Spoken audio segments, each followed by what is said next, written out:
Before we begin the story itself, take a moment to slow your breathing and let the noise of the day fade into the background. This is not a story meant to be rushed. It is a story that unfolds the way dawn does, quietly, patiently, revealing meaning layer by layer as the light grows. What you are about to hear is not simply an account of an ancient miracle, but a reflection on loss, fear, faith, and the strange way hope often arrives, disguised as something small and ordinary. Throughout history, stories have been told about great kings, mighty battles, and dramatic displays of power. Yet some of the most enduring truths are found not in palaces or on battlefields, but in modest homes, in the lives of ordinary people facing impossible choices. This story belongs to that quieter tradition. It centers on a woman with no influence, no wealth and no protection, a widow living at the edge of survival, carrying responsibilities too heavy for one heart to bear alone.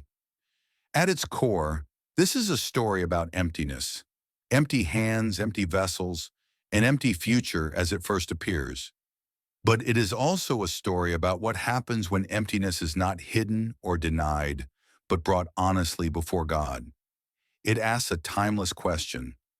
What if lack is not the end of the story, but the place where something greater begins? What if what we see as insufficiency is, in fact, an invitation? As you listen, allow yourself to step into that ancient village, to feel the dust beneath your feet, the weight of uncertainty pressing on a mother's heart, and the fragile hope that flickers when all other options have failed. This is the story of the widow and the oil, not as a distant lesson, but as a living narrative meant to speak into moments of fear, waiting, and quiet desperation even today. And so, with hearts open and expectations gently set aside, we begin. The morning light crept slowly across the narrow streets of the village, but it brought no comfort to Miriam. She stood motionless in the doorway of her small stone house, watching her two young sons still asleep on their woven mats. Their breathing was soft and steady, innocent of the fear that tightened her chest. For a brief moment, she allowed herself the dangerous comfort of imagining that nothing had changed, that her husband was still alive, that debts were not piling up like stones on her heart, that this day would pass like any other. But reality pressed in as relentlessly as the heat rising from the ground. Pretending was no longer possible. The sound of approaching footsteps broke the fragile stillness. Miriam recognized that sound instantly, the measured rhythm of men who came not as neighbors, but as claimants, debt collectors. Their visits had become more frequent, their patience thinner each time. Her husband Obadiah had been a faithful man, a servant among the sons of the prophets, devoted to the teachings of Elisha and to the Lord they served. But faithfulness had not shielded him from drought, nor from sickness. When the rains failed and the harvest withered, he had borrowed to keep oil in their lamps and bread on their table. He had believed with quiet certainty that God would provide before the debt became dangerous. He had not lived long enough to see whether that belief would be proven true. The fever had come swiftly, stealing his strength day by day until there was nothing left. Miriam had buried him with prayers still unanswered and debts still unpaid. Now those debts had a face. Three men stopped before her doorway. The one in front, Josiah, spoke with the practiced calm of someone who enforced the law without emotion. "Miriam, widow of Obadiah," he said, as though reciting a formal record.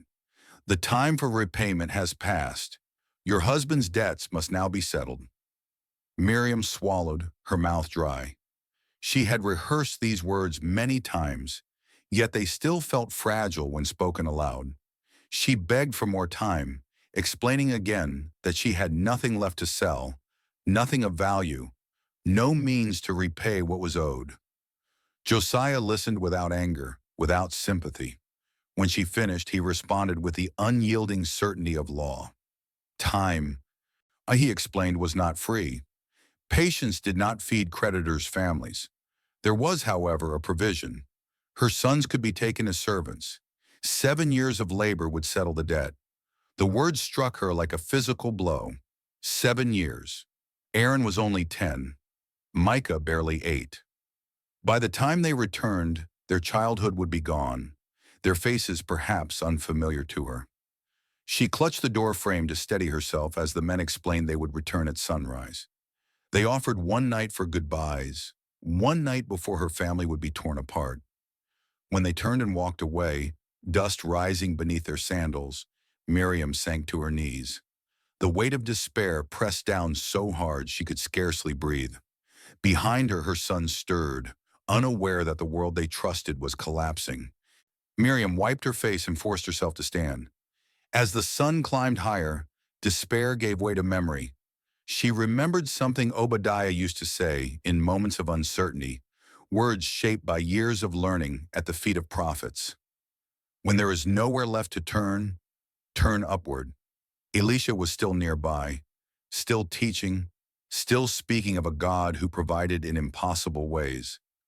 Miriam did not know whether hope was reasonable anymore, but she knew surrender meant losing her children. She wrapped her shawl tighter around herself, whispered a prayer through trembling lips, and stepped into the street. If there was even the smallest chance of mercy, she would take it. Miriam walked through the village as though moving between two worlds. Around her, life continued with its ordinary rhythms. Women drew water, children ran through the dust laughing, merchants argued over prices. Yet for her, every sound felt distant, muffled by the storm of fear and determination raging inside her. Each step toward the house where the prophet was staying felt heavy, as though the earth itself resisted her movement. She had seen Elisha before, many times from a distance. In a village this small, the presence of a prophet was impossible to miss. She had watched crowds gather around him, had seen desperate parents carry sick children in their arms, had heard stories of healings and wonders whispered late into the night. But she had never imagined herself among those who would stand before him with an impossible request. As she reached the gate of the house, hesitation seized her. What if he could not help her? What if her faith, already battered by loss, it could not withstand another disappointment? She stood there uncertain, her hands clenched in her shawl, until a woman emerged from the courtyard. The woman's expression was kind but cautious, the look of someone accustomed to guarding a holy man's time. She noticed Miriam's uncertainty immediately and asked if she could help. Before Miriam could find the courage to speak, a calm voice came from inside the house. Elisha's voice. He told the woman to let her enter, saying that the Lord had brought her there for a reason. Those words alone sent a tremor through Miriam's chest. She stepped into the courtyard, her legs unsteady, aware of the young men seated nearby who paused their listening to make space for her. Elisha sat among them, not elevated or adorned, yet marked by a stillness that seemed to settle the air itself. His eyes met hers and she felt exposed, as though her grief, her fear, and her unspoken prayers were all laid bare before him. He spoke her name and identified her as Obadiah's widow without hesitation. The recognition startled her. Obadiah had been one among many who followed the prophets, yet his faithfulness had not been forgotten. Elisha spoke of her husband's devotion with genuine warmth, acknowledging both his service to God and to the community. The kindness in his words broke something inside her. Tears welled in her eyes, grief rising anew alongside gratitude that her husband's life had mattered. When Elisha invited her to speak freely, the story poured out of her. She told him of the drought, of the borrowed money, of the illness that took her husband before relief could come. She spoke of the collector's threat, of the sunrise deadline, of her terror at losing her sons. Her words tumbled over one another, driven by fear and exhaustion, until there was nothing left to say. Silence settled over the courtyard, deep and heavy, broken only by distant sounds of village life. Elisha listened without interruption. His face showed concern but no panic, gravity without despair. When she finished, he sat quietly, as though weighing not her words but something beyond them. Then he asked a question that startled her with its simplicity. He asked what she had in her house. The question confused her. Her entire problem as she saw it was that she had nothing. No money, no valuables, no land, no reserves. She told him as much, her voice barely audible. Still, Elisha did not press forward. He asked her again to look carefully and to name whatever remained in her possession. Miriam searched her memory, walking through her home in her mind. The cracked walls, the worn mats, the simple pots. Then she remembered the small jar of olive oil, barely enough for a few meals. She mentioned it hesitantly, almost apologetically, certain it was too insignificant to matter. But Elisha's expression changed. There was a quiet intensity in his gaze, a sense that the smallest detail had opened the door to something far greater. He repeated her words thoughtfully and asked how much oil remained. When she explained how little it was, he rose to his feet and spoke with firm clarity. He told her to go to her neighbors and collect empty vessels, not just a few, but as many as she could find throughout the village. Miriam's confusion deepened. Empty jars could not solve her problem. Yet Elisha spoke with calm authority, explaining that understanding would come after obedience. He instructed her to gather the vessels, return home with her sons, close the door, and begin pouring oil from her small jar into the empties. The instructions sounded impossible, even foolish, but his certainty left no room for doubt. When he asked if she trusted him, Miriam thought of her children, of the sunrise deadline, of her husband's unwavering faith. Doing nothing would cost her everything. She answered yes, placing her fragile hope in the God who had already taken so much from her. Elisha sent her away with a final assurance that the Lord would not fail her, leaving Miriam to walk back through the village carrying instructions that defied reason, but kindled a spark of hope she could not ignore. Miriam stood before the prophet with her heart pounding so loudly she feared it could be heard by everyone in the courtyard. The words she had carried with her all morning, the words that had driven her feet to this house, now seemed impossible to speak. For a moment, grief and fear tangled in her chest, tightening her throat until sound would not come. She had buried her husband not long ago, and now she stood on the edge of losing her sons as well. It felt unjust, unbearable, and yet undeniable. Elisha did not rush her. His presence was steady, his eyes attentive, as though he understood that some pain required silence before it could be spoken. When he finally spoke, his voice carried no judgment, only invitation. He told her to speak freely, to hold nothing back. And with that permission, the fragile wall Miriam had built inside herself collapsed. The story poured out of her in broken sentences at first, then in a flood she could no longer contain. She spoke of her husband's faithfulness, of his service to God and to the community, of the debt left behind after his death. She spoke of the creditors who had come to her door, of their cold certainty, of the law that allowed her sons to be taken as payment. She spoke of the coming sunrise that felt like a sentence already passed. As she spoke, tears ran freely down her face, not only from fear, but from confusion. She did not understand how obedience had led her here, how devotion had ended in desperation. When she finished, the courtyard was silent. Even the young men who had been listening earlier now stood motionless, aware that they were standing on holy ground where suffering and faith had collided. Elisha listened without interruption, his expression grave but not hopeless. When Miriam finally fell quiet, he sat for a long moment, as if attending to a voice beyond the reach of human ears. Then he asked a question so simple that it startled her. "What do you have in your house?" The words struck her like a blow. What did she have? The question seemed almost cruel. Her entire reason for coming was that she had nothing. No money, no valuables, no solution. Her home was empty of anything that could rescue her children. With her eyes lowered, she answered softly that she had nothing at all. But Elisha did not accept her answer. He asked again, calmly, insistently, urging her to look deeper. Miriam closed her eyes and walked through her home in her mind. The bare floor, the worn mats, the simple furniture. And then, almost as an afterthought, she remembered the small jar of olive oil tucked away in a corner. It was insignificant, barely enough for a few meals. She hesitated, embarrassed to even mention something so small. When she finally spoke of it, Elisha's expression changed. Not dramatically, but unmistakably. The air itself seemed to shift, charged with meaning. He repeated her words, lingering on them as though they were far more important than she realized. A jar of oil, not much oil, but oil nonetheless.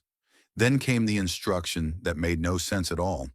Elisha told her to go to her neighbors and borrow empty jars, not a few, but as many as she could gather. He told her to take them into her house, close the door and pour oil from her small jar into every empty vessel. Miriam stared at him, confusion and doubt rising together. Empty jars could not solve a problem of debt. Pouring from an almost empty jar could not fill dozens of vessels. Everything about the command defied reason. Sensing her hesitation, Elisha spoke gently, reminding her that understanding often follows obedience, not the other way around. He told her to trust the Lord, even when the path forward appeared illogical. There was no trace of uncertainty in his voice, only quiet authority, the kind that comes from someone who has seen impossibility yield again and again.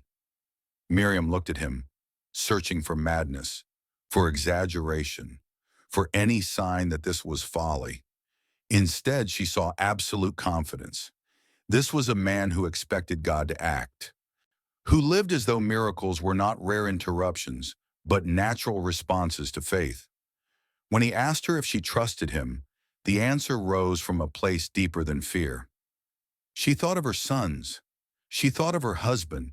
She thought of the certainty of loss if she did nothing. "Yes," she said, "I trust you." And with those words, everything changed.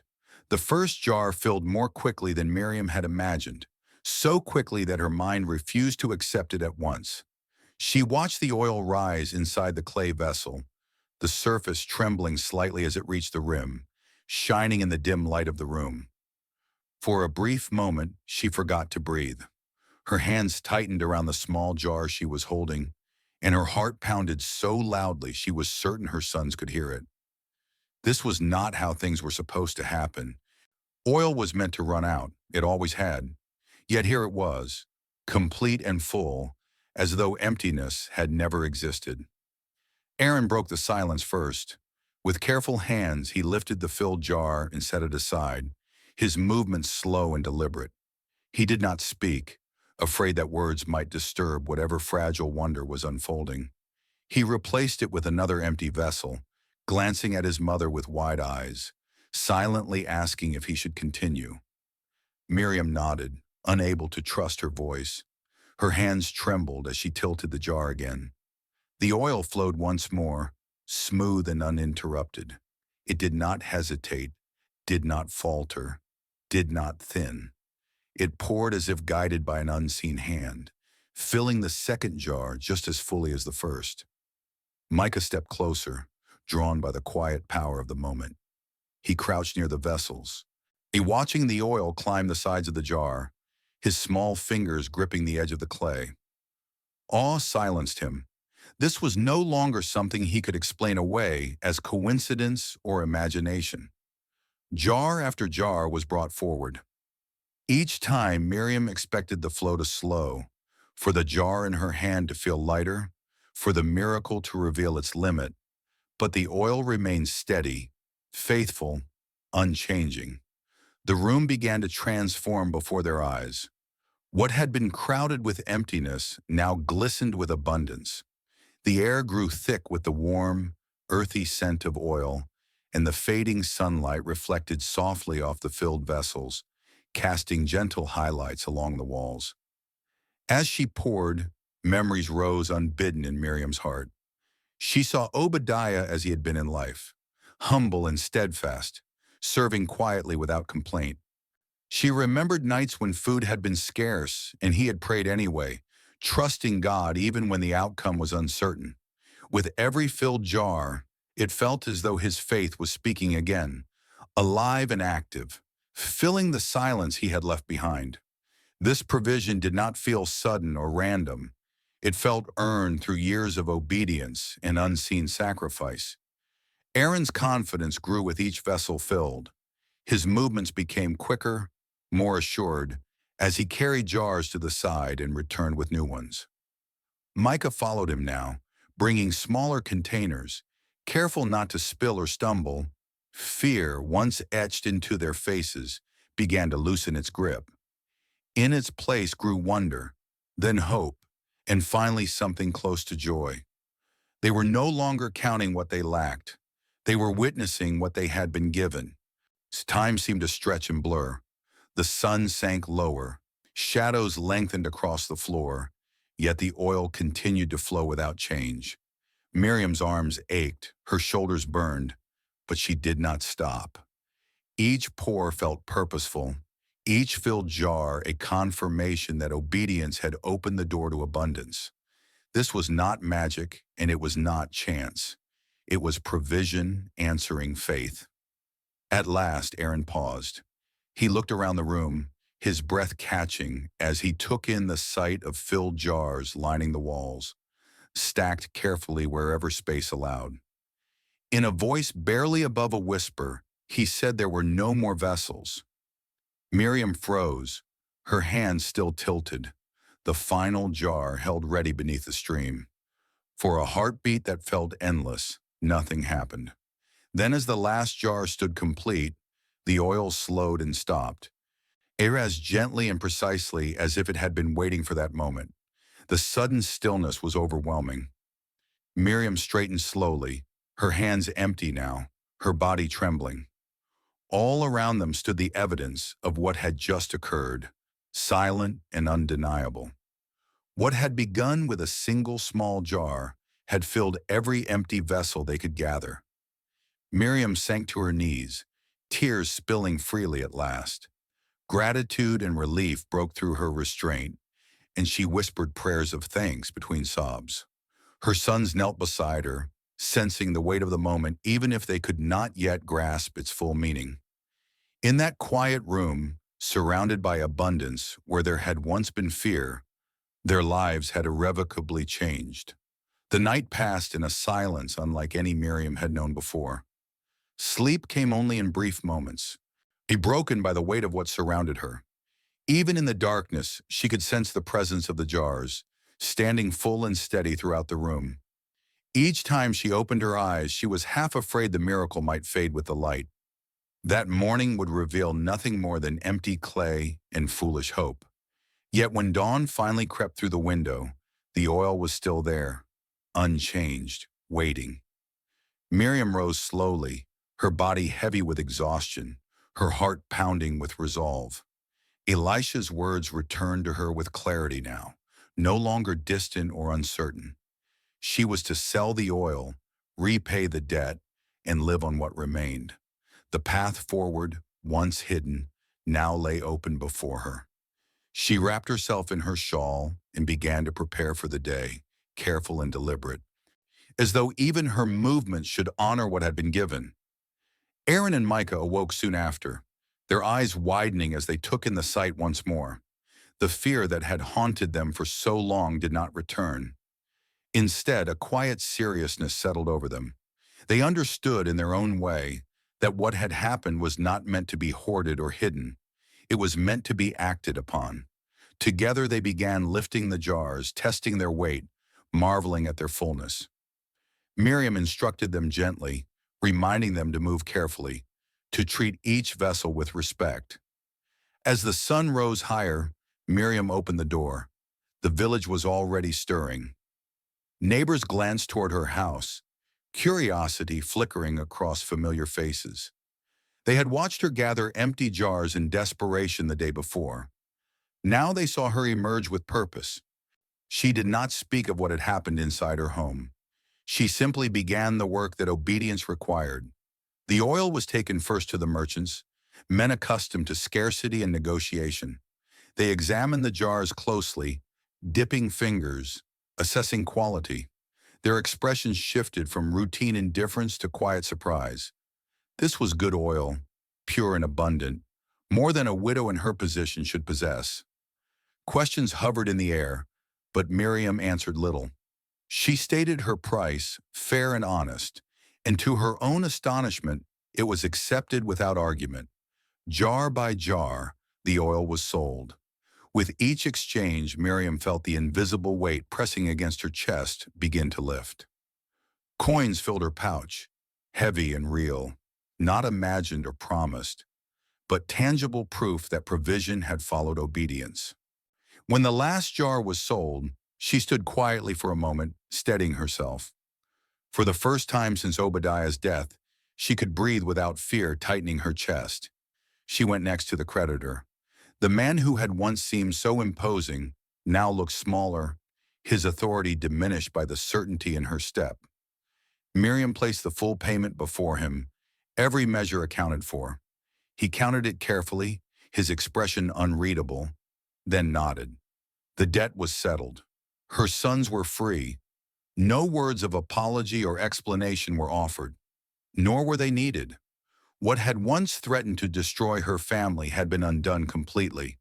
As Miriam turned away, relief washed over her in waves, leaving her weak and unsteady. Aaron reached for her hand, grounding her. Micah smiled openly now, a joy he had not shown in many days. And they walked back through the village together, no longer avoiding eyes, no longer burdened by shame or fear. The streets felt different, not because they had changed, but because she had. Back at their home, the emptiness left by the sold jars no longer felt threatening. It felt like space for something new. Miriam gathered her sons close and spoke to them of gratitude and responsibility, of remembering what had been done for them.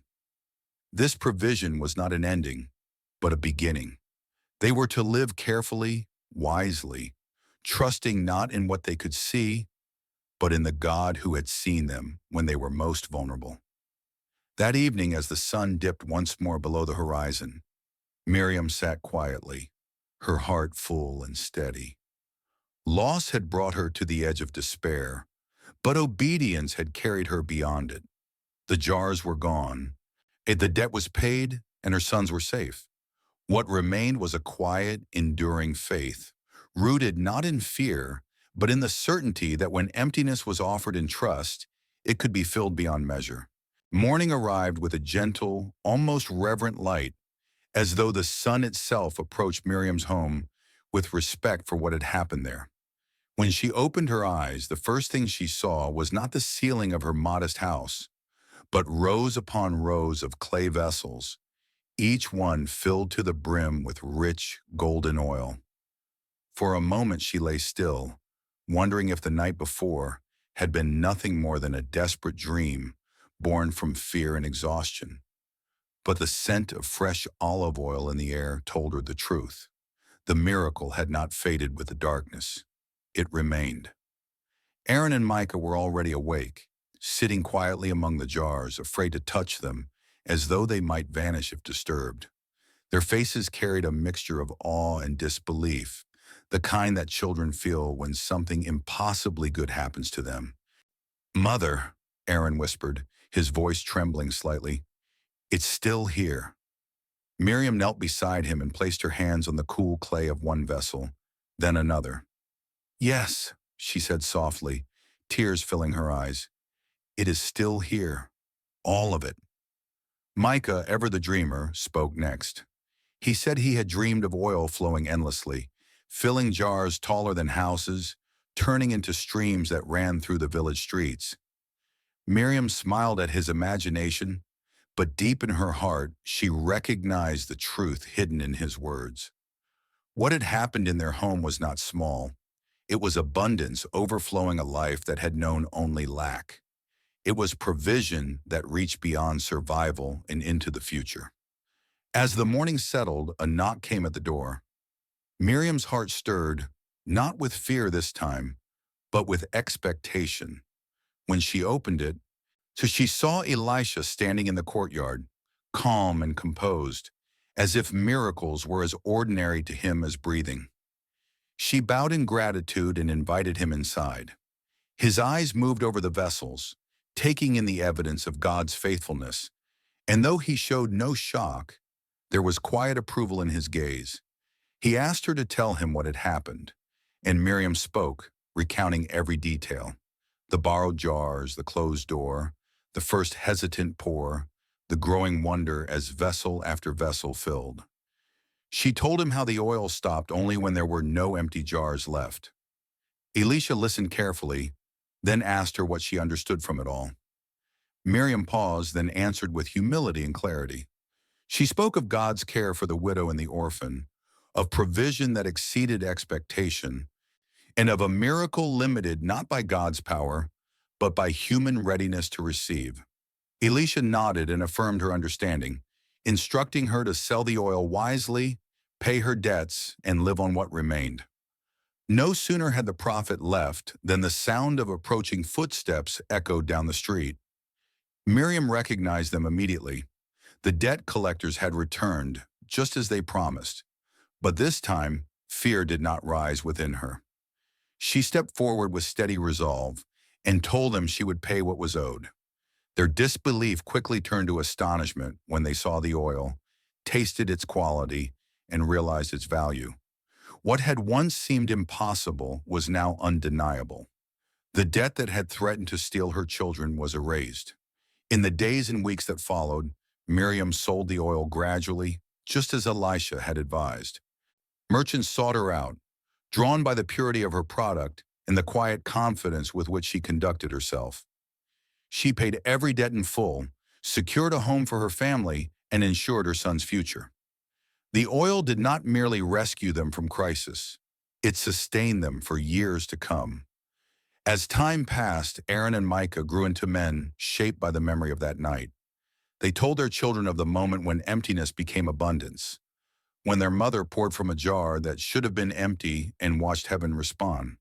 And Miriam, when asked about her success, never spoke first of oil or profit. She spoke of faith. She spoke of courage. She spoke of the willingness to bring nothing before God and trust Him to make it enough. The miracle of the widow's oil became more than a story of provision. It became a living testimony that God is not limited by our lack, only by our unwillingness to believe. And in the quiet glow of oil lamps throughout the village, long after that night had passed, the lesson remained. When faith dares to pour, heaven does not run dry. And yet the story does not truly end when the last jar is filled and the oil finally stops flowing. What happened in that small house was more than a solution to debt, more than a rescue from loss. It marked a turning point, not only in Miriam's circumstances, but in the way her life would be understood from that day forward. The miracle did not erase her grief, nor did it undo the years of hardship that had shaped her. Instead, it reframed them. What once looked like abandonment now revealed itself as preparation. What felt like emptiness became evidence of space made ready for provision. From that moment on, Miriam would carry the memory of the sound of oil pouring in silence, the weight of full vessels surrounding her, and the realization that heaven had been attentive even when the world had seemed indifferent.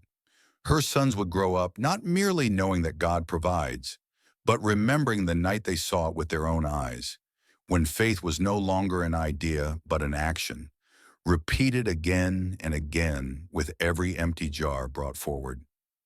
That experience would follow them into adulthood, shaping the way they face fear, scarcity, and uncertainty in their own lives. The oil eventually found its way into the marketplace, into lamps and kitchens and households far beyond that single room, but the deeper gift remained within Miriam herself. She learned that obedience often comes before understanding, that provision often hides behind instructions that seem unreasonable, and that faith expands only when it is exercised. The miracle ended when the vessels ran out, but its meaning continued, unfolding slowly over years, whispered in quiet evenings and remembered whenever life once again felt fragile. In this way, the widow's story moves beyond a moment in time and becomes a lasting testimony. Not that suffering is always immediately removed, but that it is never unseen. Not that abundance is guaranteed, but that God responds to trust offered honestly, even when it trembles. And so the final image we are left with is not simply a house filled with oil, but a heart reshaped by the knowledge that emptiness, when placed in faithful hands, we can become the beginning of something far greater than survival.